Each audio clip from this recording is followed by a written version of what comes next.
ಎಲ್ಲರಿಗೂ ನಮಸ್ಕಾರ. ನಾನು ಡಾಕ್ಟರ್ ಅಮೀರ್ ಪಾಷಾ. ಸ್ಪರ್ಧಾತ್ಮಕ ಪರೀಕ್ಷೆಗಳಲ್ಲಿ ಭಾರತದ ಸಂವಿಧಾನ ಮತ್ತು ಸರ್ಕಾರದ ಬಗ್ಗೆ ಸಾಮಾನ್ಯವಾಗಿ ಪ್ರಶ್ನೆಗಳಿದ್ದೇ ಇರುತ್ತೆ. ಅದು ಪೂರ್ವಭಾವಿ ಪರೀಕ್ಷೆ ಆಗಿರ್ಬೋದು ಅಥವಾ ಮುಖ್ಯ ಪರೀಕ್ಷೆ ಆಗಿರ್ಬೋದು. ಹಾಗಾಗಿ ಆ ಪರೀಕ್ಷೆಗಳಲ್ಲಿ ಭಾರತದ ಸಂವಿಧಾನ ಸರ್ಕಾರಕ್ಕೆ ಸಂಬಂಧಪಟ್ಟಂತೆ ಕೇಳಲಾಗುವ ಪ್ರಶ್ನೆಗಳಿಗೆ ಯಾವ ರೀತಿ ಉತ್ತರಿಸಬೇಕು ಅನ್ನೋದಕ್ಕೆ ಮಾರ್ಗದರ್ಶನ ನೀಡೋ ಸಣ್ಣ ಪ್ರಯತ್ನ. ಈ ದೃಷ್ಟಿಯಲ್ಲಿ ಈ ನಿಟ್ಟಿನಲ್ಲಿ ಇದು ನನ್ನ ಮೊದಲ ವಿಡಿಯೋ ಅಂತ ಹೇಳ್ಬೋದು.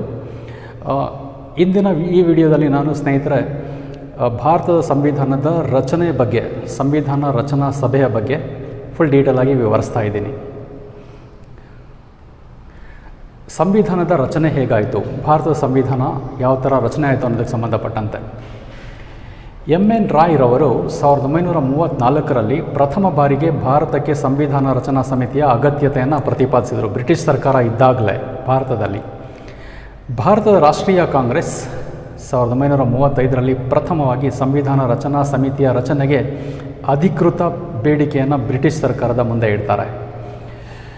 ಸಾರ್ವತ್ರಿಕ ವಯಸ್ಕ ಮತದಾನ ಪದ್ಧತಿಯ ಆಧಾರದ ಮೇಲೆ ಚುನಾಯಿಸಲ್ಪಟ್ಟಂತಹ ಸಂವಿಧಾನ ರಚನಾ ಸಭೆಯಿಂದ ಸ್ವತಂತ್ರ ಭಾರತದ ಸಂವಿಧಾನ ರಚಿಸಲ್ಪಡಬೇಕು ಎಂಬುದಾಗಿ 1938ರಲ್ಲಿ ಜವಾಹರ್ಲಾಲ್ ನೆಹರೂರವರು ಭಾರತದ ರಾಷ್ಟ್ರೀಯ ಕಾಂಗ್ರೆಸ್ನ ಪರವಾಗಿ ಘೋಷಣೆ ಮಾಡ್ತಾರೆ. ಸಂವಿಧಾನ ರಚನಾ ಸಭೆಯ ಸ್ಥಾಪನೆಯ ಬೇಡಿಕೆಯನ್ನು 1940ರ ಆಗಸ್ಟ್ ಕೊಡುಗೆಯಲ್ಲಿ ಬ್ರಿಟಿಷ್ ಸರ್ಕಾರ ಒಪ್ಪಿಕೊಳ್ಳುತ್ತೆ. ಅಂದರೆ ಬ್ರಿಟಿಷ್ ಸರ್ಕಾರ 1940ರ ಆಗಸ್ಟ್ ಕೊಡುಗೆಯಲ್ಲಿ ಸಂವಿಧಾನ ರಚನಾ ಸಭೆಯ ಸ್ಥಾಪನೆಯ ಬೇಡಿಕೆಯನ್ನು ಒಪ್ಪಿಕೊಳ್ಳುತ್ತೆ. 1942ರಲ್ಲಿ ಬ್ರಿಟಿಷ್ ಸಚಿವ ಸಂಪುಟದ ಸದಸ್ಯರಾದ ಸರ್ ಸ್ಟಾಫರ್ಡ್ ಕ್ರಿಪ್ಸ್ ರವರು ಸಂವಿಧಾನ ರಚನಾ ಸಮಿತಿಯ ಸ್ಥಾಪನೆಗೆ ಸಂಬಂಧಿಸಿದಂತೆ ಕೆಲವು ಪ್ರಸ್ತಾವನೆಗಳನ್ನು ಭಾರತೀಯ ನಾಯಕರ ಮುಂದೆ ಇಡ್ತಾರೆ. ಇದು ಕ್ರಿಪ್ಸ್ ಪ್ರಸ್ತಾವನೆಗಳು ಅಂತ ಜನಪ್ರಿಯವಾಗುತ್ತೆ. ಸಂವಿಧಾನ ರಚನಾ ಸಭೆಯ ಪೂರ್ವಭಾವಿ ತಯಾರಿಗಳಲ್ಲಿ ಇದು ಒಂದು ಕ್ರಿಪ್ಸ್ ಪ್ರಸ್ತಾವನೆಗಳು. ಕಾಂಗ್ರೆಸ್ ಮತ್ತು ಮುಸ್ಲಿಂ ಲೀಗ್ ಎರಡೂ ಕ್ರಿಪ್ಸ್ ಪ್ರಸ್ತಾವನೆಯನ್ನು ತಿರಸ್ಕರಿಸುತ್ತವೆ. ಅಂತಿಮವಾಗಿ ಕ್ಯಾಬಿನೆಟ್ ನಿಯೋಗದ ಶಿಫಾರಸ್ಸಿನ ಮೇರೆಗೆ ಸ್ವತಂತ್ರ ಭಾರತಕ್ಕೆ ಒಂದು ಸಂವಿಧಾನವನ್ನು ರಚಿಸಲು 1946ರಲ್ಲಿ ಸಂವಿಧಾನ ರಚನಾ ಸಭೆಯನ್ನು ಸ್ಥಾಪನೆ ಮಾಡಲಾಗುತ್ತೆ. ಭಾರತಕ್ಕೆ ಸ್ವತಂತ್ರ ಬರೋಕ್ಕಿಂತ ಹಿಂದೆಯೇ 1946ರಲ್ಲೇ ಕ್ಯಾಬಿನೆಟ್ ಮಿಷನ್ ಪ್ಲಾನ್ ಪ್ರಕಾರ ಭಾರತದಲ್ಲಿ ಸಂವಿಧಾನ ರಚನಾ ಸಭೆಯನ್ನು ರಚನೆ ಮಾಡಲಾಗುತ್ತೆ. ಕ್ಯಾಬಿನೆಟ್ ನಿಯೋಗದ ಶಿಫಾರಸ್ಸಿಗೆ ಅನುಗುಣವಾಗಿ ಸಂವಿಧಾನ ರಚನಾ ಸಮಿತಿಯ ಸ್ಥಾಪನೆಗೆ 1946ರ ಜುಲೈ ತಿಂಗಳಿನಲ್ಲಿ ಚುನಾವಣೆಗಳನ್ನು ನಡೆಸಲಾಗುತ್ತೆ. ಕ್ಯಾಬಿನೆಟ್ ನಿಯೋಗ ಪರೋಕ್ಷ ಚುನಾವಣೆಗಳನ್ನು ಶಿಫಾರಸು ಮಾಡುತ್ತೆ. ಆದ್ದರಿಂದ ಸಂವಿಧಾನ ರಚನಾ ಸಭೆಯ ಕೆಲವು ಸದಸ್ಯರು ಪ್ರಾಂತೀಯ ಶಾಸನ ಸಭೆಗಳ ಸದಸ್ಯರಿಂದ ಚುನಾಯಿತರಾಗ್ತಾರೆ. ಇನ್ನು ಕೆಲವು ಸದಸ್ಯರು ದೇಶೀಯ ಸಂಸ್ಥಾನಗಳಿಂದ ನಾಮಕರಣ ಆಗ್ತಾರೆ. ಸಂವಿಧಾನ ರಚನಾ ಸಭೆಯು ಒಟ್ಟು 389 ಸದಸ್ಯರನ್ನು ಒಳಗೊಂಡಿರುತ್ತೆ. ಅಂದರೆ ಭಾರತದಲ್ಲಿ ಸಂವಿಧಾನ ರಚನೆ ಮಾಡೋದಕ್ಕೋಸ್ಕರನೇ ಒಂದು ಸಂವಿಧಾನ ರಚನಾ ಸಭೆ ಅಂತ ಮಾಡ್ಕೊಳ್ಳೋದಕ್ಕೋಸ್ಕರ ಚುನಾವಣೆಗಳನ್ನು ನಡೆಸಲಾಗುತ್ತೆ. ಆ ಚುನಾವಣೆಗಳಲ್ಲಿ ಒಟ್ಟು 389 ಸದಸ್ಯರನ್ನು ಅದು ಒಳಗೊಂಡಿರುತ್ತೆ. ಅವರು ಆಯ್ಕೆ ಆಗಿರ್ತಾರೆ. ಇದರಲ್ಲಿ 296 ಮಂದಿ ಸದಸ್ಯರು ಬ್ರಿಟಿಷ್ ಭಾರತದಿಂದ ಚುನಾಯಿಸಲ್ಪಟ್ಟಿರ್ತಾರೆ. 296 ಮಂದಿ, 93 ಮಂದಿ ಸದಸ್ಯರನ್ನು ದೇಶೀಯ ಸಂಸ್ಥಾನಗಳಿಂದ ನಾಮಕರಣ ಮಾಡಲಾಗಿರುತ್ತೆ. 1946ರ ಚುನಾವಣೆಗಳಲ್ಲಿ ಕಾಂಗ್ರೆಸ್ 208 ಸ್ಥಾನಗಳನ್ನು, ಮುಸ್ಲಿಂ ಲೀಗ್ 73 ಸ್ಥಾನಗಳನ್ನು ಗೆದ್ದುಕೊಂಡಿರುತ್ತೆ. ದೇಶ ವಿಭಜನೆಯ ಬಳಿಕ ಪ್ರತಿನಿಧಿಗಳ ಸಂಖ್ಯೆ 299ಕ್ಕೆ ಇಳಿಯುತ್ತೆ. ಹೀಗೆ ಸಂವಿಧಾನ ರಚನಾ ಸಭೆಯು ಪರೋಕ್ಷವಾಗಿ ಚುನಾಯಿಸಲ್ಪಟ್ಟಂತಹ ಹಾಗೂ ನಾಮಕರಣಗೊಂಡ ಸದಸ್ಯರನ್ನು ಒಳಗೊಂಡಿರುತ್ತೆ. ಸಂವಿಧಾನ ರಚನಾ ಸಭೆಯ ಪ್ರಥಮ ಅಧಿವೇಶನ 9 ಡಿಸೆಂಬರ್ 1946ರಂದು ನಡೆಯುತ್ತೆ ಭಾರತದಲ್ಲಿ. ಸಂವಿಧಾನ ರಚನಾ ಸಭೆಯು ಒಟ್ಟು 11 ಬಾರಿ ಸಭೆ ಸೇರುತ್ತೆ.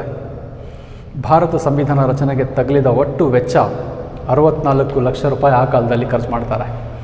ಸಂವಿಧಾನ ರಚನಾ ಸಭೆಯ ಸದಸ್ಯರು ಮಂಡಿಸಿದಂತಹ 7635 ತಿದ್ದುಪಡಿಗಳಲ್ಲಿ 2473 ತಿದ್ದುಪಡಿಗಳು ಚರ್ಚೆಗೊಳಗಾಗುತ್ತವೆ. ಸಂವಿಧಾನದಲ್ಲಿ ಇರಬೇಕಾದಂತಹ ವಿಧಿಗಳಿಗೆ ಸಂಬಂಧಪಟ್ಟಂತೆ 7635 ತಿದ್ದುಪಡಿಗಳಲ್ಲಿ 2473 ತಿದ್ದುಪಡಿಗಳು ಚರ್ಚೆಗೊಳಗಾಗುತ್ತವೆ. ಭಾರತ ಸಂವಿಧಾನ ಜಾರಿಗೆ ಬಂದಿದ್ದು 26 ಜನವರಿ 1950ರಂದು. ಆದರೆ ಸಂವಿಧಾನ ಅಂಗೀಕಾರ ಆಗಿದ್ದ ದಿನಾಂಕ ಬೇರೆ ಇದೆ, ಅದನ್ನು ಹೇಳ್ತೀನಿ. ಜನವರಿ 26ರಂದು ಗಣರಾಜ್ಯ ದಿನವನ್ನಾಗಿಯೂ ಆಚರಿಸಲಾಗ್ತಾ ಇದೆ ಭಾರತದಲ್ಲಿ. ಏಕೆಂದರೆ ಅಧಿಕೃತವಾಗಿ ನಮ್ಮ ಸಂವಿಧಾನ ಅಂದು ಜಾರಿಗೆ ಬರುತ್ತೆ. 22/7/1947ರಂದು ರಾಷ್ಟ್ರ ಬಾವುಟವನ್ನು ಅಂಗೀಕರಿಸಲಾಗುತ್ತೆ. ಜನವರಿ 24, 1950ರಂದು ರಾಷ್ಟ್ರಗೀತೆಯನ್ನು ಅಂಗೀಕರಿಸಲಾಗುತ್ತೆ. ಭಾರತ ಸಂವಿಧಾನವನ್ನು ಅಂಗೀಕರಿಸಿದ ದಿನಾಂಕ 1949 ನವೆಂಬರ್ 26 ಅಂದು ಅಂಗೀಕಾರ ಆಗುತ್ತೆ ಸಂವಿಧಾನ. ಭಾರತದ ಮೂಲ ಸಂವಿಧಾನ 395 ವಿಧಿಗಳನ್ನು ಒಳಗೊಂಡಿದೆ, 8 ಅನುಸೂಚಿಗಳನ್ನು ಒಳಗೊಂಡಿತ್ತು, 22 ಭಾಗಗಳನ್ನು ಒಳಗೊಂಡಿತ್ತು. ಸ್ನೇಹಿತರೆ, ಸಂವಿಧಾನ ಅಂಗೀಕಾರವಾದ ದಿನಾಂಕ 1949 ನವೆಂಬರ್ 26, ಆದರೆ ಅದು ಜಾರಿಗೆ ಬಂದ ದಿನಾಂಕ 1950 ಜನವರಿ 26. ಇದಕ್ಕೆ ಒಂದು ಹಿನ್ನೆಲೆ ಇದೆ. ಅದೇನು ಅಂತ ಹೇಳಿದ್ರೆ, ಭಾರತದ ರಾಷ್ಟ್ರೀಯ ಕಾಂಗ್ರೆಸ್ ಜನವರಿ 26, 1930 ಲಾಹೋರ್ನಲ್ಲಿ ಸ್ವತಂತ್ರ ಸಂಗ್ರಾಮದ ಬಾವುಟವನ್ನು ಹಾರಿಸಿರುತ್ತೆ, ಭಾರತದ ಬಾವುಟವನ್ನು. ಅದರ ನೆನಪಿಗೋಸ್ಕರ ಜನವರಿ 26ನೇ ತಾರೀಕಿನಂದು ಭಾರತದ ಸಂವಿಧಾನನ ಜಾರಿಗೆ ತರಲಾಗುತ್ತೆ. ಸಂವಿಧಾನ ರಚನಾ ಸಭೆ ಭಾರತದ ತಾತ್ಕಾಲಿಕ ಸಂಸತ್ತಾಗಿ ನವೆಂಬರ್ 17, 1947ರಿಂದ ಏಪ್ರಿಲ್ 17, 1952ರವರೆಗೆ ಕೆಲಸ ನಿರ್ವಹಿಸುತ್ತೆ. ಅಂದರೆ ಪ್ರಥಮ ಚುನಾವಣೆ ಮುಗಿಯುವವರೆಗೂ ಈ ಸಂವಿಧಾನ ರಚನಾ ಸಭೆಯೇ ತಾತ್ಕಾಲಿಕ ಸಂಸತ್ತಾಗಿ ಭಾರತದಲ್ಲಿ ಕಾರ್ಯನಿರ್ವಹಿಸ್ತಾ ಇರುತ್ತೆ. ಈ ಸಂವಿಧಾನ ರಚನಾ ಸಮಿತಿಯಲ್ಲಿದ್ದಂತಹ ಕನ್ನಡಿಗರು ಯಾರ್ಯಾರು ಅಂತ ಸ್ವಲ್ಪ ನೋಡೋದಾದರೆ, ಕೆಂಗಲ್ ಹನುಮಂತಯ್ಯನವರು, ವೀರೇಂದ್ರ ಪಾಟೀಲ್ ಅವರು, K C. Reddy, S. Nijalingappa, T. Siddalingaiah, H R. Gurudeva Reddy, H V. Krishnamurthy, R. Diwakar, K M. Poonacha, T. Channaiah ಮೊದಲಾದವರು ಕನ್ನಡಿಗರು ಆ ಸಮಿತಿಯಲ್ಲಿದ್ದಂಥವರು. ಸಂವಿಧಾನ ರಚನಾ ಸಭೆಯಲ್ಲಿ ಹಿಂದೂಗಳು ಇರ್ತಾರೆ, ಮುಸ್ಲಿಮರು ಇರ್ತಾರೆ, ಆಂಗ್ಲೋ ಇಂಡಿಯನ್ಸ್, ಪರಿಶಿಷ್ಟ ಜಾತಿ, ಹಿಂದುಳಿದ ಬುಡಕಟ್ಟುಗಳು, ಹೀಗೆ ಎಲ್ಲ ವರ್ಗದ ಜನಾಂಗದ ಜನರಿಗೆ ಅದರಲ್ಲಿ ಪ್ರಾತಿನಿಧ್ಯ ನೀಡಲಾಗಿರುತ್ತೆ. ಸಂವಿಧಾನ ರಚನಾ ಸಭೆಯ ಕಾರ್ಯನಿರ್ವಹಣೆ ಹೇಗಾಯಿತು ಅಂತ. ಸಂವಿಧಾನ ರಚನಾ ಸಭೆಯ ಪ್ರಥಮ ಸಭೆ 1946 ಡಿಸೆಂಬರ್ 9ರಂದು ನಡೆಯುತ್ತೆ. ಸಂವಿಧಾನ ರಚನೆಯ ಕಾರ್ಯ ಪ್ರಾರಂಭ ಆಗೋದು 12/9/1946ರಂದು. ಪ್ರತ್ಯೇಕ ಪಾಕಿಸ್ತಾನ ರಚನೆಯ ಬೇಡಿಕೆಯನ್ನು ಮುಂದಿಟ್ಟಂತಹ ಮುಸ್ಲಿಂ ಲೀಗ್ ಈ ಸಭೆಯನ್ನು ಬಹಿಷ್ಕರಿಸುತ್ತೆ. ಕೇವಲ 211 ಸದಸ್ಯರು ಮಾತ್ರ ಸಂವಿಧಾನ ರಚನಾ ಸಭೆಯಲ್ಲಿ ಭಾಗಿಯಾಗ್ತಾರೆ. 211 ಜನ ಮುಸ್ಲಿಂ ಲೀಗ್ ಬಹಿಷ್ಕರಿಸುತ್ತೆ. ಡಾಕ್ಟರ್ ಸಚ್ಚಿದಾನಂದ ಸಿನ್ಹಾರವರನ್ನು ಸಂವಿಧಾನ ರಚನಾ ಸಮಿತಿಯ ತಾತ್ಕಾಲಿಕ ಅಧ್ಯಕ್ಷರನ್ನಾಗಿ ಆಯ್ಕೆ ಮಾಡಲಾಗುತ್ತೆ. ಡಾಕ್ಟರ್ ಸಚ್ಚಿದಾನಂದ ಸಿನ್ಹಾ ತಾತ್ಕಾಲಿಕ ಅಧ್ಯಕ್ಷರಾಗಿರ್ತಾರೆ. ಡಿಸೆಂಬರ್ 11, 1946ರಂದು ಡಾಕ್ಟರ್ ರಾಜೇಂದ್ರ ಪ್ರಸಾದ್ರವರನ್ನು ಸಂವಿಧಾನ ರಚನಾ ಸಭೆಯ ಅಧ್ಯಕ್ಷರನ್ನಾಗಿ ಹಾಗೂ ಎಚ್.ಸಿ. ಮುಖರ್ಜಿ ಅವರನ್ನು ಉಪಾಧ್ಯಕ್ಷರನ್ನಾಗಿ ಆಯ್ಕೆ ಮಾಡಲಾಗುತ್ತೆ. ಏಕೆಂದರೆ ಸಚ್ಚಿದಾನಂದ ಸಿನ್ಹಾ ಕೆಲವೇ ದಿನಗಳಿಗೆ ಮಾತ್ರ ಅಧ್ಯಕ್ಷರಾಗಿ ಕಾರ್ಯನಿರ್ವಹಿಸ್ತಾರೆ, ಅನಾರೋಗ್ಯ ಪೀಡಿತರಾಗ್ತಾರೆ. ಹಾಗಾಗಿ ಅವರ ಸ್ಥಾನನ ರಾಜೇಂದ್ರ ಪ್ರಸಾದ್ರವರು ವಹಿಸ್ಕೊಳ್ತಾರೆ. ಡಾಕ್ಟರ್ ಬಾಬು ರಾಜೇಂದ್ರ ಪ್ರಸಾದ್ರವರೇ ಸಂವಿಧಾನ ರಚನಾ ಸಭೆಯ ಅಧ್ಯಕ್ಷರಾಗಿ ಕಾರ್ಯನಿರ್ವಹಿಸ್ತಾರೆ. ಉಪಾಧ್ಯಕ್ಷರಾಗಿ ಎಚ್.ಸಿ. ಮುಖರ್ಜಿ ಅವರು, ಹಾಗೆಯೇ ಶ್ರೀ ಬಿ.ಎನ್. ರಾವ್ ರವರನ್ನು ಸಂವಿಧಾನ ರಚನಾ ಸಮಿತಿಯ ಸಾಂವಿಧಾನಿಕ ಸಲಹೆಗಾರರನ್ನಾಗಿ ನೇಮಕ ಮಾಡಲಾಗುತ್ತೆ. ಡಿಸೆಂಬರ್ 13, 1946ರಂದು ಪಂಡಿತ್ ಜವಾಹರ್ಲಾಲ್ ನೆಹರೂರವರು ಧ್ಯೇಯಗಳ ನಿರ್ಣಯನ ಮಂಡಿಸ್ತಾರೆ. ಡಿಸೆಂಬರ್ 13, 1946ರಂದು ಪಂಡಿತ್ ಜವಾಹರ್ಲಾಲ್ ನೆಹರೂರವರು ಧ್ಯೇಯಗಳ ನಿರ್ಣಯನ ಮಂಡಿಸ್ತಾರೆ. ಈ ನಿರ್ಣಯವನ್ನು 22 ಜನವರಿ 1947ರಂದು ಅಳವಡಿಸಿಕೊಳ್ಳಲಾಗುತ್ತೆ. ಧ್ಯೇಯಗಳ ನಿರ್ಣಯವು ಭಾರತದ ಸಂವಿಧಾನದ ಸ್ವರೂಪ ಹೇಗಿರಬೇಕು ಅನ್ನೋದನ್ನು ಸ್ಪಷ್ಟಪಡಿಸುತ್ತೆ, ಒಂದು ಮಾರ್ಗದರ್ಶನ. ಈ ನಿರ್ಣಯ ಭಾರತವನ್ನು ಒಂದು ಸಾರ್ವಭೌಮ ಪ್ರಜಾಸತ್ತಾತ್ಮಕ ಗಣರಾಜ್ಯ ಅಂತ ಘೋಷಣೆ ಮಾಡುತ್ತೆ. ಸಂವಿಧಾನ ರಚನೆಗೆ ಸಂಬಂಧಪಟ್ಟ ವಿಷಯಗಳನ್ನು ಪರಿಶೀಲಿಸಲು ಒಟ್ಟು 22 ಸಮಿತಿಗಳನ್ನು ರಚನೆ ಮಾಡಲಾಗಿರುತ್ತೆ. ಈ 22 ಸಮಿತಿಗಳ ಪೈಕಿ ಕರಡು ಸಮಿತಿ ಅತ್ಯಂತ ಪ್ರಮುಖವಾದ ಜವಾಬ್ದಾರಿಯನ್ನು ನಿರ್ವಹಿಸುತ್ತೆ. ಅತ್ಯಂತ ಪ್ರಮುಖವಾದ ಸಮಿತಿ ಅದರಲ್ಲಿ ಕರಡು ಸಮಿತಿ. 22 ಸಮಿತಿಗಳಿತ್ತು ಸಂವಿಧಾನ ರಚನಾ ಸಭೆಯಲ್ಲಿ. ಪ್ರಮುಖ ಸಮಿತಿ ಅಂತ ಪರಿಗಣಿಸಲಾಗಿರೋದು ಸಂವಿಧಾನದ ಕರಡು ರಚನಾ ಸಮಿತಿ. 29/8/1947ರಂದು ಡಾಕ್ಟರ್ ಬಿ.ಆರ್. ಅಂಬೇಡ್ಕರ್ ಅವರ ಅಧ್ಯಕ್ಷತೆಯಲ್ಲಿ ಕರಡು ಸಮಿತಿಯನ್ನು ರಚಿಸಲಾಗುತ್ತೆ.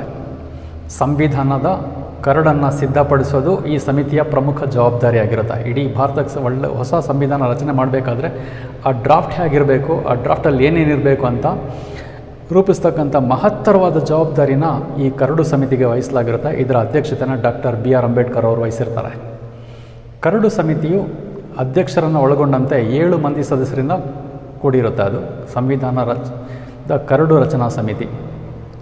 ಅದರಲ್ಲಿದ್ದಂಥ ಪ್ರಮುಖ ವ್ಯಕ್ತಿಗಳು ಎಲ್ಲರೂ ಅಂತ ಹೇಳಿದ್ರೆ, ಡಾಕ್ಟರ್ ಬಿ.ಆರ್. ಅಂಬೇಡ್ಕರ್ ಅವರು ಅಧ್ಯಕ್ಷರು, N. Gopalaswami Ayyangar, Alladi Krishnaswami Iyer, doctor K M. Munshi, Syed Mohammed Saadulla, N. Madhavrao, T Krishnamachari. ಇಷ್ಟು ಜನ ಸಂವಿಧಾನ ರಚನಾ ಸಭೆಯ ಕರಡು ಸಮಿತಿಯ ಸದಸ್ಯರು ಹಾಗೂ ಅಧ್ಯಕ್ಷರಾಗಿರ್ತಾರೆ. ಅಂದರೆ ಅಂಬೇಡ್ಕರ್ ಅವರು ಅಧ್ಯಕ್ಷರು, ಹಾಗೆ ಇತರೆ 6 ಮಂದಿ ಸದಸ್ಯರು, ಒಟ್ಟು 7 ಜನ ಸಂವಿಧಾನ ಕರಡು ರಚನಾ ಸಮಿತಿಯ ಸದಸ್ಯರ ಅದರಲ್ಲಿರ್ತಾರೆ ಸಮಿತಿಯಲ್ಲಿ.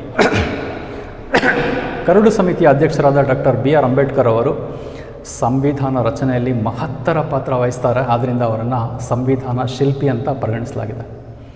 ಅವ್ರನ್ನ ಸಂವಿಧಾನ ಶಿಲ್ಪಿ ಅಂತ ಕರೆದಿರೋರು ಡಾಕ್ಟರ್ MV ಪೈಲಿರವರು.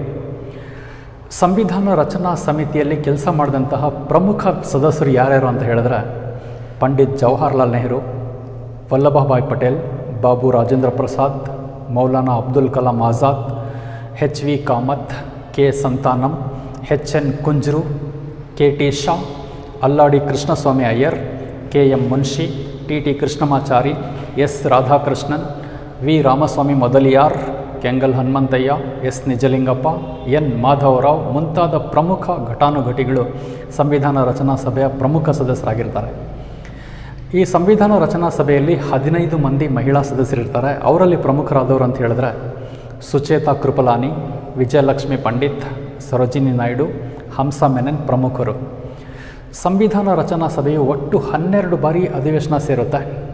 1946ರಿಂದ ಸಂವಿಧಾನ ರಚನಾ ಸಮಿತಿಯು ನಮ್ಮ ದೇಶದ ಸಂವಿಧಾನ ರಚಿಸಲು ಒಟ್ಟು 2 ವರ್ಷ 11 ತಿಂಗಳು ಮತ್ತು 18 ದಿನಗಳ ಕಾಲಾವಧಿಯನ್ನು ತೆಗೆದುಕೊಳ್ಳುತ್ತೆ. ಕರಡು ಸಂವಿಧಾನವನ್ನು ಪರಿಶೀಲಿಸಲು 114 ದಿನಗಳನ್ನು ತೆಗೆದುಕೊಳ್ಳಲಾಗುತ್ತೆ. 4 ನವೆಂಬರ್ 1948ರಂದು ಕರಡು ಸಮಿತಿಯು ಸಂವಿಧಾನದ ಕರಡು ಪ್ರತಿಯನ್ನು ಸಂವಿಧಾನ ರಚನಾ ಸಮಿತಿಯ ಮುಂದೆ ಇಡುತ್ತೆ. ಸುದೀರ್ಘ ಚರ್ಚೆಯ ನಂತರ ಸಂವಿಧಾನ ರಚನಾ ಸಭೆಯು 26 ನವೆಂಬರ್ 1949ರಂದು ಅಂಗೀಕಾರ ಆಗುತ್ತೆ. ಆದರೆ ನಮ್ಮ ಸಂವಿಧಾನ 26 ಜನವರಿ 1950ರಂದು ಜಾರಿಗೆ ಬರುತ್ತೆ. ಈ ದಿನವನ್ನು ನಾವು ಇಂದಿಗೂ ಗಣರಾಜ್ಯ ದಿನವನ್ನಾಗಿ ಆಚರಣೆ ಮಾಡ್ತೀವಿ. ಸಂವಿಧಾನ ಜಾರಿಗೆ ಬಂದ ದಿನದಿಂದ 1951-52ರ ಪ್ರಥಮ ಸಾರ್ವತ್ರಿಕ ಚುನಾವಣೆಯ ಮೂಲಕ ಹೊಸ ಸಂಸತ್ತು ಅಸ್ತಿತ್ವಕ್ಕೆ ಬರುವವರೆಗೆ ಸಂವಿಧಾನ ರಚನಾ ಸಭೆಯೇ ಭಾರತದ ತಾತ್ಕಾಲಿಕ ಸಂಸತ್ತಾಗಿ ಕಾರ್ಯನಿರ್ವಹಿಸ್ತಾ ಇರುತ್ತೆ. ಯಾಕೆಂದರೆ ಅದರಲ್ಲಿದ್ದಂಥ ಸದಸ್ಯರನ್ನು ಭಾರತದ ಪ್ರಜೆಗಳೇ ಆಯ್ಕೆ ಮಾಡಿರ್ತಾರೆ, ಕೆಲವ್ರನ್ನ ನಾಮಕರಣ ಮಾಡಲಾಗಿರುತ್ತೆ. ಸಂವಿಧಾನ ರಚನಾ ಸಭೆಯ ಪ್ರಮುಖ ಸಮಿತಿಗಳು ಯಾವುದಿದೆ? ಒಟ್ಟು 22 ಸಮಿತಿಗಳಿತ್ತು ಸಂವಿಧಾನ ರಚನೆ ಮಾಡೋದ್ರಲ್ಲಿ. ಅದರಲ್ಲಿ ಯಾವ್ಯಾವ ಸಮಿತಿಗಳಿತ್ತು, ಅದರ ಅಧ್ಯಕ್ಷರು ಯಾರು ಅನ್ನೋದನ್ನು ಸ್ವಲ್ಪ ಹೇಳೋದಾದರೆ, ನಂಬರ್ 1 ರಾಜ್ಯಗಳ ಸಮಿತಿ. ಇದರ ಅಧ್ಯಕ್ಷತೆಯನ್ನು ನೆಹರು ಅವರು ವಹಿಸಿದರು, ಜವಾಹರ್ಲಾಲ್ ನೆಹರು. 2ನೇದಾಗಿ ಹಣಕಾಸು ಮತ್ತು ಸಿಬ್ಬಂದಿ ಸಮಿತಿ, ಡಾಕ್ಟರ್ ಬಾಬು ರಾಜೇಂದ್ರ ಪ್ರಸಾದ್. 3ನೇದು ಪರಿಚಯ ಮತ್ತು ಪತ್ರಗಳ ಸಮಿತಿ, ಅಲ್ಲಾಡಿ ಕೃಷ್ಣಸ್ವಾಮಿ ಅಯ್ಯರ್. ಸದನ ಸಮಿತಿ ಸೌಲಭ್ಯ ಸಮಿತಿ, ಬಿ ಪಟ್ಟಾಭಿ ಸೀತಾರಾಮ್. ಸಲಹಾ ಸಮಿತಿ ವಲ್ಲಭಭಾಯ್ ಪಟೇಲ್ ಅದರ ಅಧ್ಯಕ್ಷರು. ಪ್ರಾಂತೀಯ ಸಂವಿಧಾನ ಸಮಿತಿ ಮತ್ತು ಪಟೇಲ್ರ ಅಧ್ಯಕ್ಷತೆ. ಪೌರತ್ವ ಪ್ರಕರಣ ಸಮಿತಿ ಎಸ್ ವರದಾಚಾರ್ಯರ್. ಅಲ್ಪಸಂಖ್ಯಾತ ವರ್ಗಗಳ ಉಪಸಮಿತಿ HC Mukherjee. Order of business ಸಮಿತಿ KM ಮುನ್ಷಿ. ಸಂವಿಧಾನ ರಚನಾ ಸಮಿತಿಯ ಕಾರ್ಯ ಸಮಿತಿ GV ಮಾಳ್ವಂಕರ್. ಕರಡು ಸಂವಿಧಾನ ಪರಿಶೀಲನಾ ವಿಶೇಷ ಸಮಿತಿಯ ಅಧ್ಯಕ್ಷರಾಗಿ ಅಲ್ಲಾಡಿ ಕೃಷ್ಣಸ್ವಾಮಿ ಅಯ್ಯರ್. ರಾಷ್ಟ್ರಧ್ವಜ ಕುರಿತ ಸಮಿತಿಯ ಪ್ರಮುಖರಾಗಿ ರಾಜೇಂದ್ರ ಪ್ರಸಾದ್. ವೃತ್ತಪತ್ರಿಕೆಗಳ ವರದಿಗಾರರ ಸಮಿತಿಯ ಮುಖ್ಯಸ್ಥರಾಗಿ ಉಷಾನಾಥ್ ಸೇನ್. ಮೂಲಭೂತ ಹಕ್ಕುಗಳ ಸಮಿತಿ ಮತ್ತು ಪ್ರಾಂತೀಯ ಸಂವಿಧಾನ ಸಮಿತಿ ಸರ್ದಾರ್ ವಲ್ಲಭಭಾಯ್ ಪಟೇಲ್. ಕೇಂದ್ರ ಸಂಧಾನ ಸಮಿತಿ ಜವಾಹರ್ಲಾಲ್ ನೆಹರು ಮತ್ತು ಕೇಂದ್ರ ಅಧಿಕಾರ ಸಮಿತಿ ಅದನ್ನು ನೆಹರು ಅವರು ವಹಿಸಿರ್ತಾರೆ. ಮೂಲಭೂತ ಹಕ್ಕುಗಳ ಉಪಸಮಿತಿ JB ಕೃಪಲಾನಿ. ಅಲ್ಪಸಂಖ್ಯಾತ ಬುಡಕಟ್ಟು ವರ್ಗದ ಸಮಿತಿ, ಹಿಂದಿ ಭಾಷಾಂತರ, ಉರ್ದು ಭಾಷಾಂತರ, ಭಾಷಾವಾರು ಪ್ರಾಂತ್ಯಗಳ ಸಮಿತಿ ಡಾಕ್ಟರ್ ಬಾಬು ರಾಜೇಂದ್ರ ಪ್ರಸಾದ್. ಕಾರ್ಯಕ್ರಮ ಅನುಷ್ಠಾನ ಸಮಿತಿ ಡಾಕ್ಟರ್ KM ಮುನ್ಷಿ. ನಿಯಮ ರಚನಾ ಸಮಿತಿ ಡಾಕ್ಟರ್ ಬಾಬು ರಾಜೇಂದ್ರ ಪ್ರಸಾದ್. ಕೊನೆಯದಾಗಿ ಚಾಲನಾ ಸಮಿತಿ ಡಾಕ್ಟರ್ ರಾಜೇಂದ್ರ ಪ್ರಸಾದ್. 22 ಸಮಿತಿಗಳು 2 ವರ್ಷ 11 ತಿಂಗಳು 18 ದಿನ ಪ್ರಯತ್ನಪಟ್ಟು ನಮ್ಮ ಸಂವಿಧಾನನ ರಚನೆ ಮಾಡ್ತಾರೆ. ಈ ಸಂವಿಧಾನ ಅಂಗೀಕಾರ ಆಗೋದು ನವೆಂಬರ್ 26, 1949. ಜಾರಿಗೆ ಬಂದಿದ್ದು ಜನವರಿ 26, 1950ರಂದು. ಸಂವಿಧಾನ ರಚನಾ ಸಮಿತಿಯಲ್ಲಿದ್ದಂತಹ ವಿವಿಧ ವರ್ಗಗಳ ಪ್ರತಿನಿಧಿಗಳು. ಈಗ ಧರ್ಮದ ಪ್ರಕಾರ ನೋಡೋದಾದರೆ ಕ್ರೈಸ್ತ ಧರ್ಮಕ್ಕೆ ಸೇರಿದಂತಹ HC ಮುಖರ್ಜಿ, ರಾಜ್ಕುಮಾರಿ ಅಮೃತಾ ಕೌರ್, ಜಾನ್ ಮಥಾಯ್ ಇವರು ಕ್ರಿಶ್ಚಿಯನ್ ಸಮುದಾಯಕ್ಕೆ ಸೇರಿರ್ತಾರೆ. ಪಾರ್ಸಿ ಸಮುದಾಯದ HC ಮೋದಿ, ಮೀನು ಮಸಾನಿ, HR ಸಿದ್ವಾ. ಮುಸ್ಲಿಂ ಜನಾಂಗದವರು M ಇಸ್ಮಾಯಿಲ್ ಖಾನ್, ಬೇಗಂ A ರಾಸುಲ್, ಚೌಧರಿ ಖಾಲಿಕ್ ಹುಸಾನ್. ಸಿಖ್ ಸಮುದಾಯಕ್ಕೆ ಸೇರಿದವರು ಬಲ್ದೇವ್ ಸಿಂಗ್, ಹುಕುಮ್ ಸಿಂಗ್, ಉಜ್ವಲ್ ಸಿಂಗ್. ಆಂಗ್ಲೋ ಇಂಡಿಯನ್ ಸಮುದಾಯಕ್ಕೆ ಸೇರಿದವರು ಫ್ರ್ಯಾಂಕ್ ಆಂಟೋನಿ. ಸಂವಿಧಾನ ರಚನಾ ಸಭೆಯ ಬಗ್ಗೆ ಇದ್ದಂತಹ ಕೆಲವು ಟೀಕೆಗಳೇನು ಅಂತ. ಈ ಸಂವಿಧಾನ ರಚನಾ ಸಭೆಯಲ್ಲಿದ್ದಂತಹ ಸದಸ್ಯರು, ಅಧ್ಯಕ್ಷರುಗಳು ಇವರೆಲ್ಲ ಪ್ರಜಾಪ್ರತಿನಿಧಿಗಳಾಗಿರಲಿಲ್ಲ, ಪ್ರಜೆಗಳಿಂದ ಆಯ್ಕೆಯಾದವರಾಗಿರಲಿಲ್ಲ ಅನ್ನೋ ಟೀಕೆ ಇದೆ. ಇಲ್ಲಿ ಭಾರತದ ರಾಷ್ಟ್ರೀಯ ಕಾಂಗ್ರೆಸ್ನ ಪ್ರಾಬಲ್ಯತೆ ಸಂವಿಧಾನ ರಚನಾ ಸಭೆಯಲ್ಲಿದೆ ಅಂತ ಹೇಳ್ತಾರೆ. ಹಾಗೆಯೇ ಹಿಂದೂಗಳ ಪ್ರಾಬಲ್ಯ ಜಾಸ್ತಿ ಇದೆ ಇತರ ಸಮುದಾಯಕ್ಕೆ ಸೇರಿದ್ರೆ ಅಂತ. ವಕೀಲರು ಮತ್ತು ರಾಜಕಾರಣಿಗಳ ಪ್ರಾಬಲ್ಯನೇ ಈ ಸಂವಿಧಾನ ರಚನಾ ಸಭೆಯಲ್ಲಿ ಇದೆ ಅಂತ ಹೇಳ್ತಾರೆ. ಈ ಸಂವಿಧಾನವನ್ನು ರಚಿಸಲು ದೀರ್ಘ ಕಾಲಾವಧಿ ತೆಗೆದುಕೊಂಡ್ಬಿಟ್ರು ಅಂತ ಹೇಳ್ತಾರೆ. ಅನ್ನೋ ಟೀಕನೂ ಇದೆ. ಯಾಕೆಂದರೆ 2 ವರ್ಷ 11 ತಿಂಗಳು 18 ದಿನ ತೆಗೆದುಕೊಂಡ್ರು ಸಂವಿಧಾನನ ರಚನೆ ಮಾಡೋದಕ್ಕೋಸ್ಕರ. ವಿದೇಶಿ ವಿದ್ಯಾಭ್ಯಾಸ, ಸಂಸ್ಕೃತಿ ಹೊಂದಿರೋರ ಪ್ರಾಬಲ್ಯನೇ ಇದರಲ್ಲಿ ಜಾಸ್ತಿ ಇದೆ ಅನ್ನೋ ಟೀಕೆನೂ ಕೂಡ ಇದೆ. ಸೊ ಇಷ್ಟು ಪ್ರಮುಖ ಅಂಶಗಳು ಭಾರತದ ಸಂವಿಧಾನ ರಚನೆ ಬಗ್ಗೆ. ಸಂವಿಧಾನ ರಚನಾ ಸಭೆ ಯಾವಾಗ ಆರಂಭ ಆಯಿತು, ಅದರಲ್ಲಿ ಯಾರ್ಯಾರಿದ್ದರು, ಸಂವಿಧಾನವನ್ನು ರಚಿಸಲು ಅವರು ತೆಗೆದುಕೊಂಡಂತಹ ಸಮಯ ಎಷ್ಟು, ಆಮೇಲೆ ಅದರಲ್ಲಿದ್ದಂತಹ ಸಮಿತಿಗಳು, ಕರಡು ರಚನಾ ಸಮಿತಿ ಮುಖ್ಯವಾಗಿ, ಹಾಗೆಯೇ ಅದರಲ್ಲಿದ್ದಂತಹ ಪ್ರಮುಖ ವ್ಯಕ್ತಿಗಳು ಯಾರ್ಯಾರು ಅನ್ನೋದನ್ನು ಈ ತರಗತಿಯಲ್ಲಿ ನಾನು ತಿಳಿಸ್ಕೊಟ್ಟಿದ್ದೀನಿ. ಇದು ಸಂವಿಧಾನ ರಚನಾ ಸಭೆಯ ಬಗ್ಗೆ ಮಾತ್ರ ಸಂಬಂಧಪಟ್ಟಿರ್ತಕ್ಕಂಥದ್ದು. ಇದು ಸ್ಪರ್ಧಾತ್ಮಕ ಪರೀಕ್ಷೆಗಳಿಗೆ ನನ್ನ ಮೊದಲ ಪ್ರಯತ್ನ.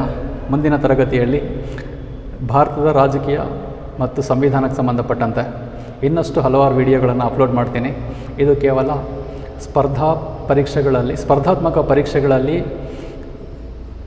ಸ್ಪರ್ಧಾತ್ಮಕ ಪರೀಕ್ಷೆಗಳಲ್ಲಿ ಯಶಸ್ಸನ್ನು ಪಡೆಯೋ ಉದ್ದೇಶಕ್ಕೋಸ್ಕರ ಅಧ್ಯಯನ ಮಾಡ್ತಕ್ಕಂಥ ವಿದ್ಯಾರ್ಥಿಗಳಿಗೋಸ್ಕರ ಅಷ್ಟೇ ಅಲ್ಲದೆ ಪದವಿ ವಿದ್ಯಾರ್ಥಿಗಳಿಗೋಸ್ಕರ ಉಪಯೋಗ ಆಗಲಿ ಅನ್ನೋದೇ ನನ್ನ ಉದ್ದೇಶ. ಎಲ್ಲರಿಗೂ ವಂದನೆಗಳು. Thank you.